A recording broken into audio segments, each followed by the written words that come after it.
வணக்கம். நம்ம இன்னைக்கு இடியாப்பம் எப்படி செய்யறதுன்னு பார்க்கலாம். இதுல ரெண்டு விதமான இடியாப்பம் பார்க்கலாம். ஒன்று வந்து உளுந்து இடியாப்பம், இன்னொன்று வந்து தேங்காய் பால். இப்போ இதுக்கு தேவையான பொருட்கள் பார்க்கலாம். நான் வந்து இட்லி அரிசி அரைப்படி எடுத்து வச்சிருக்கேன். இது கூடவே ஒரு 10 ஸ்பூன் அளவு தேங்காய் எடுத்து வச்சிருக்கேன். தேவையான அளவு உப்பு. இப்போ இந்த அரிசியை நல்லா அலசிட்டு ஒரு மணி நேரம் நல்லா ஊற வச்சு எடுத்துக்கலாம். அதுக்கப்புறம் இந்த அரிசியோட சேர்த்து எடுத்து வச்ச தேங்காய், அது கூடயே இருக்க உப்பு எல்லாத்தையும் மிக்சியில் இல்லைன்னா கிரைண்டரில் நல்லா அரைச்சி எடுத்துக்கலாம். இட்லி மாவோட கொஞ்சம் கெட்டியாக அரைச்சி எடுத்துக்கலாம். இது நம்ம உடனே செஞ்சுக்கலாம். புளிக்க வைக்கணும் அப்படின்றதெல்லாம் தேவை கிடையாது. அரைச்சோடனே செய்கிறது தான். அடுத்தது சைடில் நம்ம உளுந்து இடியாப்பம் செய்யறதுக்கான தேவையான பொருட்களை பார்த்துடலாம்.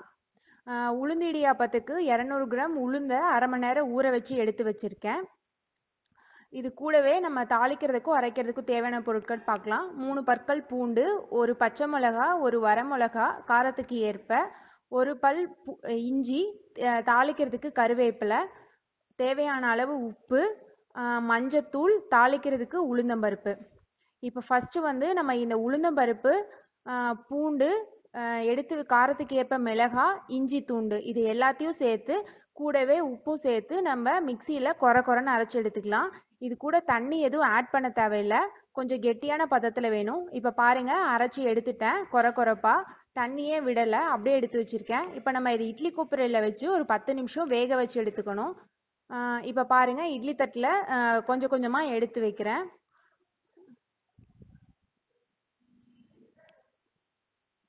இந்த மாதிரி சின்ன சின்னதாக வச்சு நம்ம வேக வச்சு எடுத்துக்கலாம். இப்போ பாருங்க, எடுத்து வச்சாச்சு. இதை ஒரு 10 நிமிஷம் நல்லா வேக வச்சு எடுத்துக்கலாம். இப்போ இட்லி மாவை எடுத்து வச்சதை இடியாப்ப மாவையும் நம்ம சைடில் வேக வச்சு எடுத்துக்கலாம். இதையும் சின்ன சின்னதாக இட்லியாக ஊற்றி ரெடி ஆயிடுச்சு. இதையும் ஒரு 10 நிமிஷம் நல்லா வேக வச்சு எடுத்துக்கலாம். இப்போ பாருங்க, இட்லி நல்லா வெந்துருச்சு. இதுதான் இடியாப்ப புளியறது நான் யூஸ் பண்றது. இப்போ இதுல சின்ன சின்னதா கட் பண்ணி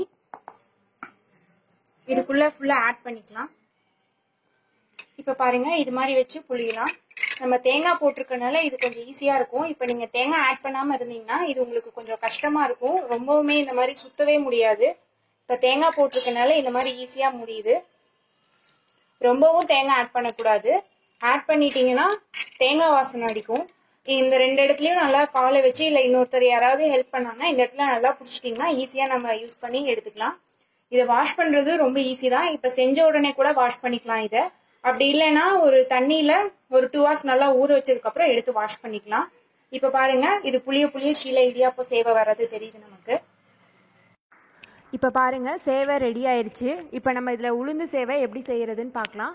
வேக வச்சு எடுத்த உளுந்து பாருங்க கொஞ்சம் கெட்டியா இருந்திருக்கும். இதை நல்லா சின்ன சின்னதா நல்லா மசிச்சு உடைச்சு விட்டுக்கலாம். இப்ப நம்ம உளுந்து சேவை எப்படி செய்யறதுன்னு பார்க்கலாம். இப்போ ஒரு கடாயில் தேவையான அளவு எண்ணெயை ஆட் பண்ணிட்டு அதில் சிறிதளவு கடுகு ஆட் பண்ணிட்டு உளுந்தம்பருப்பும் ஆட் பண்ணிடலாம். இங்கே காரம் வேணும்னா நீங்கள் ஆட் பண்ணிக்கலாம். நான் அரைக்கும் போதே மிளகா சேர்த்துறதுனால இப்போ நான் சேர்த்துக்கல. தேவையான அளவு பெருங்காயத்தூள், கறிவேப்பிலை இது எல்லாத்தையும் ஆட் பண்ணி நல்லா மிக்ஸ் பண்ணிக்கலாம். இப்போயே நம்ம கொஞ்சம் மஞ்சத்தூளையும் ஆட் பண்ணிடலாம்.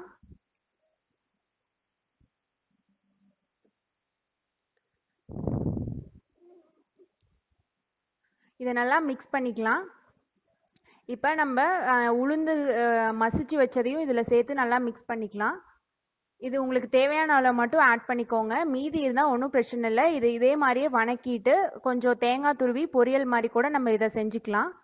இப்போ நம்ம இதை நல்லா வணக்கி விட்டுட்டு கட்டி கட்டியாக இல்லாமல் கொஞ்சம் இதாக இருக்க மாதிரி நல்லா ரெடி பண்ணிக்கலாம்.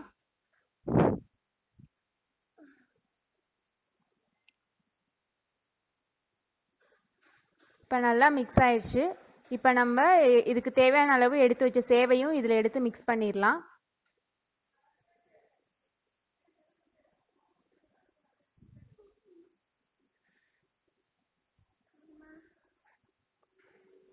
இப்போ இதோட சேர்த்து இதையும் சேர்த்து நல்லா மிக்ஸ் பண்ணிடலாம். அந்த உளுந்தையும் இந்த சேவையும் நல்லா மிக்ஸ் ஆகணும். இப்போ பாருங்க, மிக்ஸ் பண்ணதுக்கு அப்புறம் உளுந்து சேவை ரெடி ஆயிருச்சு. இதுக்கு கொஞ்சம் புளிப்புத்தன்மை வேணும்னா கூட நீங்கள் ஒரு லெமன் கூட இதில் புழிஞ்சு விட்டுக்கலாம். நல்லா டேஸ்ட்டாக இருக்கும். சுவையான உளுந்து சேவை ரெடி ஆயிருச்சு. இப்போ தேங்காய் பால் சேவை எப்படி செய்யறதுன்னு பார்க்கலாம். தேவையான அளவு சேவை தனியாக எடுத்து வச்சுட்டு இதுக்கு தேங்காய் பால் இப்போ செய்ய போகிறோம். நான் ஏற்கனவே தேங்காய் பால் எப்படி செய்கிறதுன்னு சொல்லிட்டு ஒரு வீடியோ இருக்குது, அதை டிஸ்கிரிப்ஷன் பாக்ஸில் பாருங்கள். இப்போ இந்த தேங்காய் பாலை இதில் மிக்ஸ் பண்ணிடலாம். தேவையான அளவு ஆட் பண்ணிடலாம். ஆட் பண்ணிவிட்டு நல்லா மிக்ஸ் பண்ணிக்கோங்க. சுவையான தேங்காய் பால் இடியாப்பம் தயார். நன்றி, வணக்கம்.